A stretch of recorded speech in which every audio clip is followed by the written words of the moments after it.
9번 통화정책의 테일러 준칙과 인플레이션 목표제에 대한 설명으로 옳지 않은 것은. 자, 이 오른쪽은 이제 테일러 준칙의 식을 가져와 봤는데요. 이 아래 이 버전으로 사용하기도 하는데 원리는 똑같습니다. 이것은 중앙은행이 명목 정책 금리를 결정하는 도구에 해당합니다. 중요한 부분이 여기 있는 이 성장갭 또는 산출갭이라고 불리는 부분과 이곳에 있는 인플레이션 갭, 이 두 개가 중요합니다. 이 스타가 붙은 것이 잠재 GDP를 의미하고요. 여기에 스타가 붙은 것은 목표 인플레이션율을 의미합니다. 그래서 경제가 잠재 산출량보다 과열되거나 아니면 목표 인플레이션율보다 과열될 경우에 금리를 올린다는 원리가 담겨 있습니다. 그래서 보기 1번을 보면 테일러 준칙을 따르는 정책 당국은 경기가 호황일 때 이자율을 상승시키고, 이 경우가 YT가 Y스타보다 커지고 파이T가 파이스타보다 커지는 경우를 의미하죠. 그리고 경기가 불황일 때 이자율을 하락시켜, 여기가 마이너스인 경우가 불황인 경우고요. 이때 이자율을 하락시켜 경기를 안정화시킨다. 테일러 준칙에 대한 설명이 잘 나와 있는 보기입니다. 2번 테일러 준칙에서 다른 변수들은 불변일 때 정책 당국이 목표 인플레이션율 파이스타죠. 이것을 높이면 정책 금리도 높여야 한다. 목표 인플레이션율이 높아진다는 것은 인플레이션율이 상승하는 것을 더욱 허용한다는 의미입니다. 그 이야기는 정책 금리를 높이는 것이 아니라 오히려 정책 금리를 낮추는 방향으로 작용하게 되죠.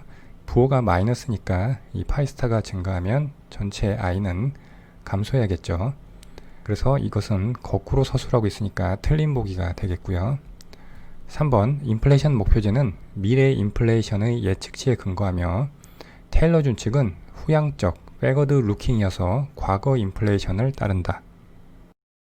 인플레이션 목표제는 중앙은행이 달성하고자 하는 인플레이션 목표를 공시하고 그것을 달성하기 위해서 노력하는 통화정책의 제도를 의미하는데, 이것은 그 제도의 취지대로 미래의 인플레이션 예측치에 근거해서 목표 인플레이션율을 정해서 그것을 달성하기 위해 노력을 하게 됩니다.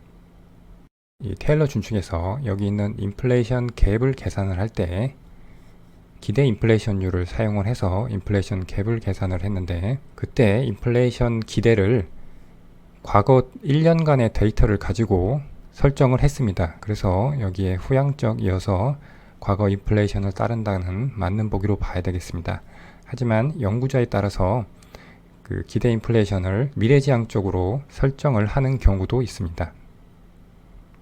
4번 인플레이션 목표제는 중앙은행의 목표를 구체적인 수치로 제시하므로 중앙은행의 책임감을 높일 수 있다. 인플레이션 목표제는 중앙은행이 목표를 명시적으로 제시를 해서 그것을 달성하기 위해서 노력하겠다는 것을 시장에 공표를 하죠. 그래서 맞는 보기가 되겠습니다. 이 문제의 답은 2번이 되겠습니다. 10번 이자율의 기간 구조에 대한 설명으로 옳지 않은 것은. 이자율의 기간 구조라는 것은 만기가 다르고 하지만 다른 특징들은 동일한 금융수단들의 이자율 간 관계를 의미합니다. 그래서 이것을 그림으로 그린 것을 수익률 곡선이라고 합니다. 이 이자율의 기간 구조를 설명하는 이론의 대표적인 것이 기대 이론인데, 장기 채권 이자율의 크기와 수익률 곡선의 모양이 투자자들이 단기 이자율을 어떻게 예상하고 있는지에 따라서 결정되고 있다는 이론입니다. 그래서 장기 채권의 이자율은 그 기간을 구성하는 현재의 단기 이자율과 미래의 단기 이자율의 기대치의 평균치가 됩니다. 이 기호는 이 앞에 첨자가 시점을 나타내고 뒤에 숫자는 만기를 나타냅니다. 그래서 현재 시점 0시점 기준에서의 2년 만기 채권의 이자율은 0시점 기준에서의 1년 만기 채권의 이자율과 1기에서의 1년 만기 채권의 이자율의 기대치의 평균으로 정해진다는 것을 나타내고 있습니다. 이것을 N기로 확장을 하면 아래와 같이 됩니다. 그런데 유동성 프리미엄 이론이 있는데, 이것은 기대 이론에 유동성 프리미엄을 더하는 이론이 되는데, 투자자들이 유동성 위험을 감안해서 장기 채권보다는 단기 채권을 더 선호하는 경향을 반영한 이론입니다.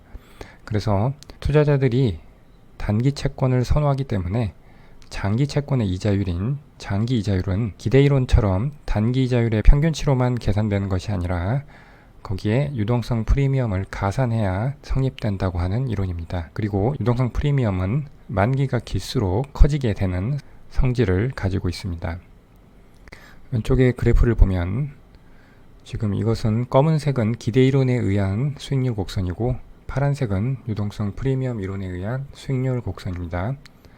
기대이론에 따른 그래프를 먼저 보면 왼쪽은 우상향하는 그래프이죠. 이것은 경제 주체들이 미래에 단기 이자율이 상승할 것이라고 예상하기 때문에 이렇게 우상향을 하고 있고요. 오른쪽은 미래에 단기 이자율이 하락할 것이라고 예상하기 때문에 우하향하게 됩니다. 이제 유동성 프리미엄 이론에 따르면 기대이론에 따른 수익 곡선에 유동성 프리미엄만큼 더해준 것이 수익률 곡선이 되는데 지금 벌어지는 폭이 더 커지죠. 그것은 만기가 길어질수록 유동성 프리미엄이 더 커지기 때문에 그렇습니다. 오른쪽에서도 비록 우하향하지만 우하향하는 폭이 작다는 것을 알 수가 있죠. 보기를 보겠습니다. 1번 만기가 서로 다른 채권들이 완전 대체제일 경우 유동성 프리미엄이 0에 가까워지더라도 양액값을 갖는다. 이 보기는 보면 이 양액값을 갖는다의 주어가 안 보입니다. 제가 추측컨대 수익률 곡선에 기울기가 빠진 것 같은 생각이 듭니다. 그래서 유동성 프리미엄이 0에 가까워진다는 것은 이렇게 기대이론에 따른 수익률 곡선이 있을 때 이 폭이 굉장히 작다는 것이죠. 그런데 수익률 곡선의 기울기는 만약 기대이론에 따른 수익률 곡선이 급격하게 우하향하는 그래프라면 유동성 프리미엄이 더해지더라도 이 수익률 곡선의 기울기는 우하향하게 되겠죠. 그래서 1번은 틀린 보기가 되겠습니다. 2번 기대이론에 따르면 현재와 미래의 단기 이자율이 같을 것이라고 예상하는 경제 주체들이 많을수록 수익률 곡선은 평평해진다. 현재와 미래의 단기 이자율이 거의 비슷할 것이라고 예상하는 사람들이 많을수록 이 두 개의 차이는 작아지겠죠. 그러면 평균을 해도 이 두 개의 값과 비슷하게 나오겠죠. 그 이야기는 장기 채권의 이자율이 단기 채권의 이자율과 크게 차이가 나지 않는다는 것이고 그러면 수익률 곡선은 평평하게 되겠죠. 3번 유동성 프리미엄 이론에 따르면 유동성 프리미엄은 항상 양액값을 갖고 만기가 길어질수록 커지는 경향을 보인다.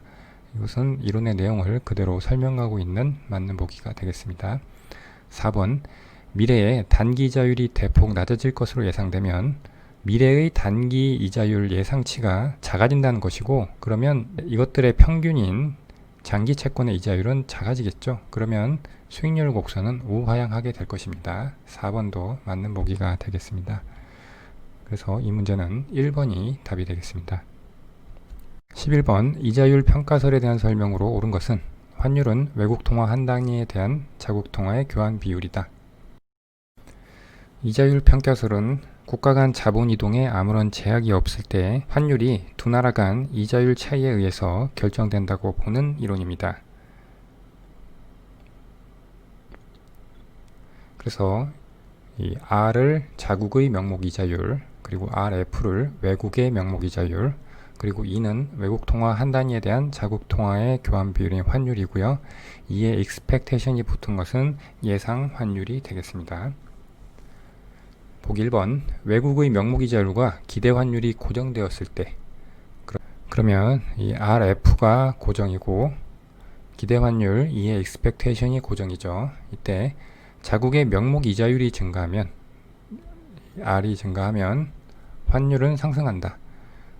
좌변이 상승했으니까 우변도 상승하려면 이 2가 여기서는 작아져야겠죠. 2가 작아져야 이 분수가 커지겠죠.